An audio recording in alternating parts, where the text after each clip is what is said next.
Ayesha in Surrey, do you buy that from Robbie, that the RAF has these precision-guided missiles that can avoid the deaths of innocent civilians? I would take it with a pinch of salt, Victoria. I think that when we discuss this issue, we should remember that how did we get here? And I think they say experience is the best teacher, but I don't see history lessons being paid heed to. And the point is that ISIS is a creation of the Iraq War, and we are ironically going after the ghosts of that war. And it is a war that is now widely regarded as illegal. And I don't think it will secure our borders at all.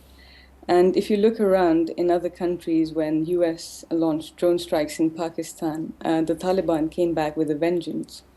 So you may think you have quietened them down for a bit, but it's like fire is latent in the splint. They come back stronger and more forceful.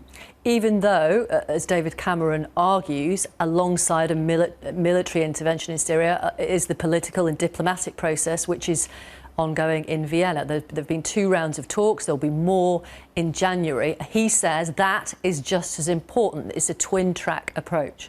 It seems like if you are going to take those 2 approaches, they're going to one is not compensating for the other, because the damage being done by military airstrikes is going to be far more widespread, and it will sort of dim out any diplomatic efforts, which are really not worth the paper they're written on, because they are written.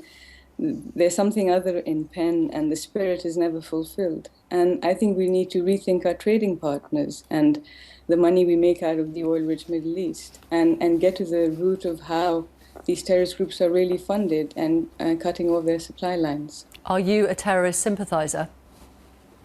I am not. I believe in the same British values of freedom and freedom of expression and conscience and freedom of religion. In fact, I come from a group of a minority group in Islam. We are persecuted in our home country, and I have actually experienced terrorist attacks very close to home. And would you, sorry to interrupt, briefly, yes or no, would you call on David Cameron to apologise for using that phrase when he stands up in the Commons in half an hour's time? I should think so, but I'm not sure how what the value of such an apology would be.